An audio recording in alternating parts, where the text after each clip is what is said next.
দেখেন গুরু পরীক্ষাটা কি। দূর থেকে দাঁড়িয়ে বলে, এই আজিজ, তুই আমার স্ত্রীর পাশে কেন বসেছিস? তুই কি আমার কাছ থেকে অনুমতি নিয়েছিস? কয় না। কয় আমার কাছে অনুমতি না নিয়ে তুই আমার স্ত্রীর কাছে কেন বসছিস? কয় উনি তো আমার গুরু মা, আজকে তোমার দেখতে আসছি বাজার, মারে দেখতে আসছি, মা আমাকে এখানে বসতে বলছে তাই বসছি। কয় আমার কাছে অনুমতি না নিয়ে তুই আমার স্ত্রীর পাশে কেন বসছিস? তুই আমার দরবার থেকে এই মুহূর্তে চলে যাবি, তুই আমার দরবারে আর কোনদিন আসবি না।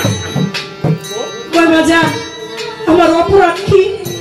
হয়তো অপরাধ তুই আমার কাছে অনুমতি না নিয়া তুই আমার স্ত্রীর পাশে বসেছিস, এটাই তোর অপরাধ, তুই আমার দরবার থেকে চলে যা।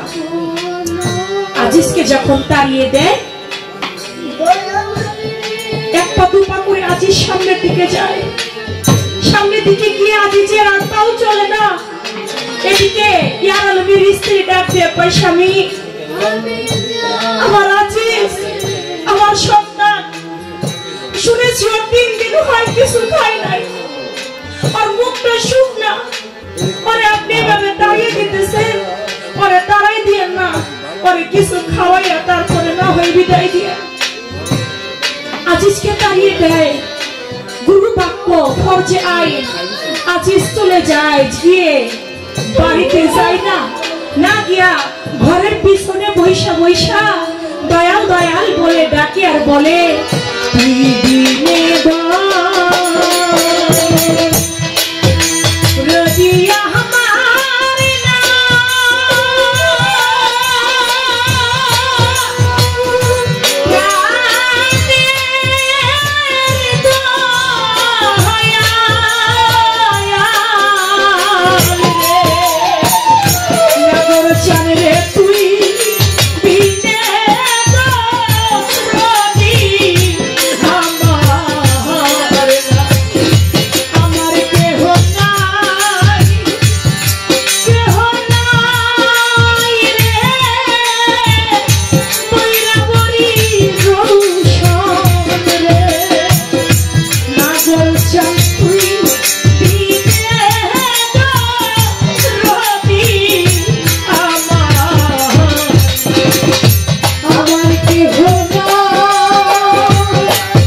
বসে বসে গুরু নাম শুধু জপতে থাকে, আর যাই না।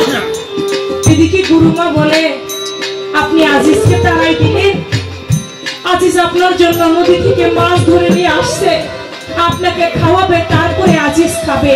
3 দিন হয় আজিজ কিছু খায় নাই, আপনি ওরে তাড়াই দিলেন, আপনি ওরে তাড়াই ধরে ডাক দেন।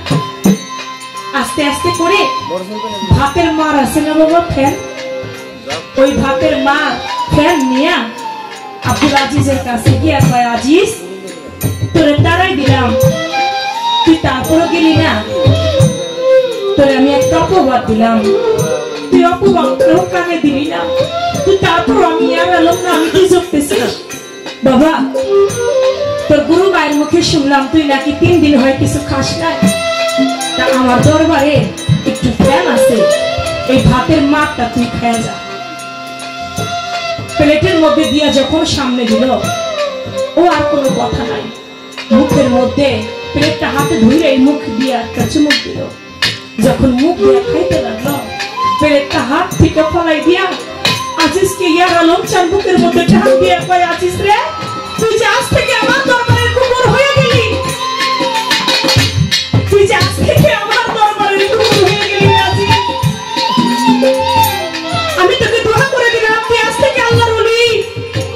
আমি তোকে পরীক্ষা করে দেখলাম রে পাগল, তুই আমার কেমন পাগল হয়েছিস, তুই আমার দরবারের ফ্যান খেয়ে তুই যে আমার দরবারে কুকুর হয়ে গিয়েছিস, এই জন্য আমি তোকে দোয়া করে দিলাম, আমার দরবারে উরস হয় 3 দিন, আজিজ তোর দরবারে উরস হবে 7 দিন, তুই আজ থেকে আল্লাহর ওলি হয়ে গেলি।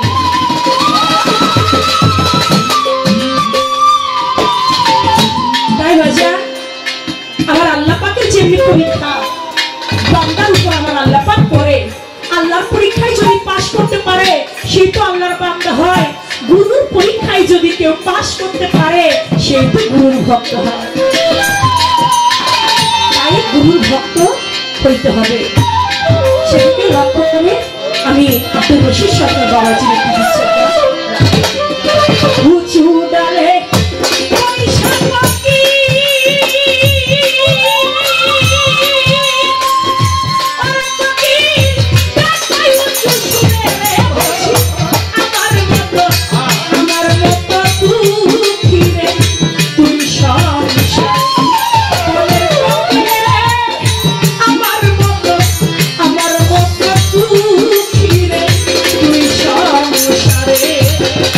Mucho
আমার